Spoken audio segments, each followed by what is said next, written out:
Welcome to legend TV. This is బాన్. ప్రస్తుతం మనతో పాటు ప్రొఫెసర్ మరియు అడ్వకేట్ గాలి వినోద్ కుమార్ గారు ఉన్నారు. ఒకసారి మాట్లాడదాం. సార్ చెప్పండి, నిన్న ఒక సన్నివేశం జరిగింది.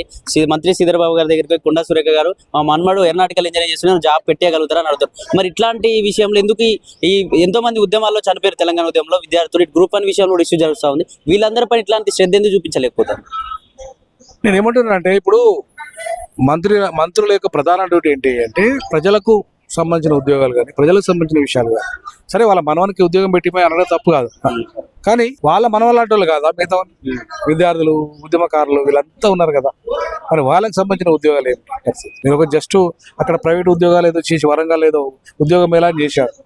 ప్రైవేట్ ఉద్యోగాలు అవి ఎన్ని కంపెనీలు వచ్చినాయి, ఎన్ని ఉద్యోగాలు వచ్చినాయి. ఇవాళ హైదరాబాదు ప్రపంచ నగరం, కొన్ని లక్షల ఉద్యోగాలు ఇక్కడ క్రియేట్ చేయొచ్చు, అవునా?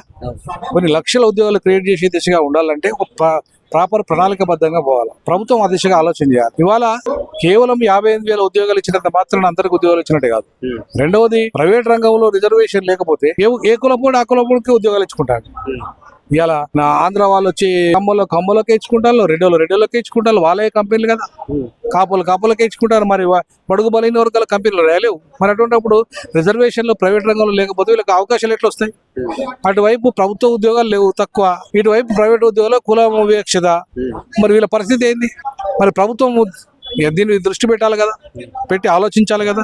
ప్రైవేట్ రంగంలో రిజర్వేషన్లు తేవాలని చెప్పి కాంగ్రెస్ ఎప్పుడూ తీర్మానం చేసింది. అంటే 2000 సంవత్సరంలో, ఇవాళ 2025.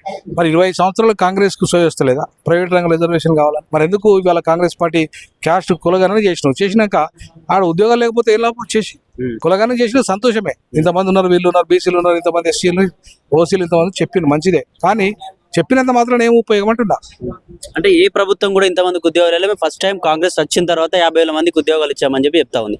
నిజంగా ఈ ప్రభుత్వం ఇచ్చిన ఉద్యోగాలు, ఈ ప్రభుత్వం ఇచ్చినవి కాకుండా గత ప్రభుత్వం ఇచ్చిన నోటిఫికేషన్లు వాళ్ళు సక్రమంగా నిర్వహణ చేయకపోతే వీళ్ళు చేసి నిప్పింది, దాన్ని మనం స్వాగతిద్దాం. కానీ అది ఒక్కటి సరిపోదు. ఇప్పుడు గత ప్రభుత్వము అనేక తప్పులు చేసినామనే కదా మీకు ఇచ్చింది అవకాశం.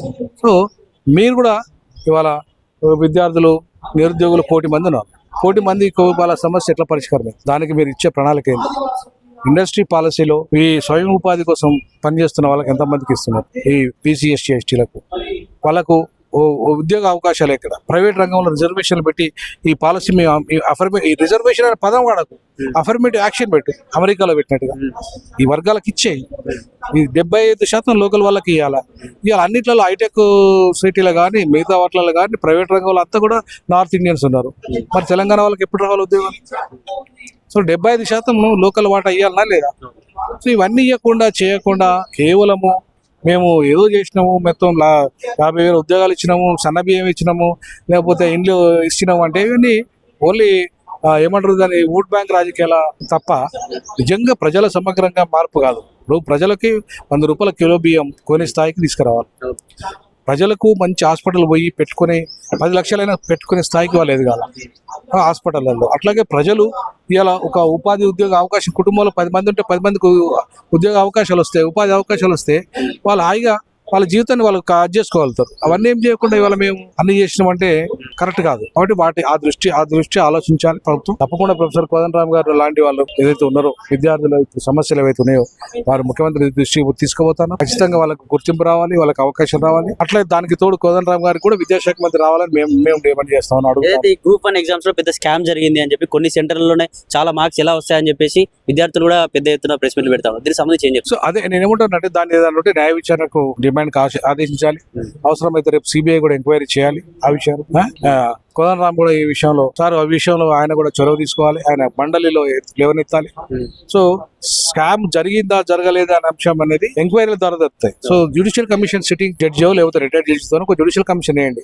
గత ప్రభుత్వంలో చేసిన తప్పుల మీద మీరు వేసి, మీ ప్రభుత్వంలో చేసే తప్పులు జరిగినాయి అనుకుంటే జ్యుడిషియల్ కమిషన్ వేయండి. ఆ జ్యుడిషియల్ కమిషన్ ఏం జరగలేదని చెప్పి ఒకవేళ ఇచ్చింది అనుకోండి, అప్పుడు ఆరోపణ చేసిన వాళ్ళే తప్పు అవుతుంది. ఒకవేళ జరిగితే సరి చేయండి. సో ఆ దిశగా ఒక జ్యుడిషియల్ కమిషన్ వేయాల్సిందిగా నేను డిమాండ్ చేస్తాను. అలాగే తెలంగాణ ఉద్యమంలో ఎంతో మంది విద్యార్థి నాయకులు కావచ్చు, రాజకీయ నాయకుల పైన ఉపా కేసులు పెట్టింది గత ప్రభుత్వం. మరి ఈ ప్రభుత్వంలో అవన్నీ ఎత్తివేసే ప్రయత్నాలు మనం జరుగుతున్నాయి. చేయాలి. ఇప్పుడు పిల్లలు కూడా అక్కడ డిమాండ్ చేసింది అదే ఉపా కేసులు కానీ తెలంగాణ ఉద్యమ కేసులు కానీ కావాలని కొంతమంది మీద గత ప్రభుత్వం కుట్ర చేసి కూడా కొన్ని కేసులు పెట్టింది అనేది వాళ్ళు ఆరోపించారు. అవన్నీ కూడా ఈ ప్రభుత్వం తీసేయాల్సిందిగా డిమాండ్ చేస్తా ఉన్నాం. అంతేకాకుండా భవిష్యత్తులో కూడా ప్రశ్నిస్తే కేసులు పెట్టడం, ప్రశ్నిస్తే జైలు పంపడం అనే దాన్ని కరెక్ట్ కాదు. అది ఇప్పుడు ఈవెన్ అక్కడ కూడా ఇక్కడ మన ఒకవేళ ఫేక్ వీడియోలు చేస్తే మనం శిక్షించుదాం ఇక్కడ మన ఎస్సీలో, కానీ రియల్ గా ఉద్యమం చేసిన వాళ్ళు, రియల్ గా అడుగుతున్న వాళ్ళని మనం ఎట్లా శిక్షిస్తాం? అట్లాంటి ప్రభుత్వం కక్షపూరిత చర్యలు తీసుకోకుండా విద్యార్థులను సానుభూతి అర్థం చేసుకొని, విద్యార్థులు ఎవరు కూడా వాళ్ళ వ్యక్తిగత కోసం అడగట్టుగా ఆ భూమి ఇక్కడ విశ్వవిద్యాలయం డెవలప్మెంట్ లో బాగా అడుగుతున్నారు తప్ప అది ఇంకా ఈసీలో అప్రూవల్ కాలేదు కాబట్టి దాన్ని ప్రభుత్వం సానుభూతిగా అర్థం చేసుకొని విద్యార్థుల భవిష్యత్తు దృష్టిలో పెట్టుకొని వాళ్ళు వ్యవహరించాల్సిందిగా డిమాండ్. ఇప్పటికే తెలంగాణ ఉద్యమకారులు కావచ్చు, అలాగే తెలంగాణ ఉద్యమంలో పాల్గొన్న విద్యార్థులు కావచ్చు, అందరూ ఏకతాటిపైకి వస్తున్నారు. నిజంగానే మళ్ళొక ఉద్యమం రాబోతుందని అనుకోవచ్చు. దీనికి సంబంధం అనుకోవచ్చు, ఎందుకంటే సామాజిక తెలంగాణ న్యాయం జరగలేదు పూర్తిగా. సో ఆ బడుగు బలైన వర్గాల విద్యార్థులు వాళ్ళంతా కూడా, సో దాంట్లో ఒక్కరు కూడా అగ్రకుల విద్యార్థులు లేరు. ఉద్యమంలో అమరులు 1200 మంది అమరులు అయితే కూడా దాంట్లో ఒక 5-6 తప్ప అగ్రవర్ణాలు, మిగతా వాళ్ళంతా కూడా బడుగు బలైన వర్గాలు. కాబట్టి వాళ్ళకు న్యాయం జరగాలి. ఆ వర్గాలే ఎక్కువ పార్టిసిపేట్ అయినాయి, సబ్బండ కులాలు ఇందులో పార్టిసిపేట్ అయినాయి. కాబట్టి వాళ్ళందరికీ న్యాయం చేసే దిశగా ఇలా ప్రజాప్రభుత్వం ఉన్నాడు. ప్రజలందరికీ న్యాయం జరిగే విధంగా ప్రభుత్వం కృషి చేయాలి. ఇప్పుడు కొంత కృషి చేస్తుంది, ఇంకా భవిష్యత్తులో కూడా కృషి చేయాల్సిందిగా నేను ఈ సందర్భంగా ప్రభుత్వాన్ని డిమాండ్ చేస్తాను.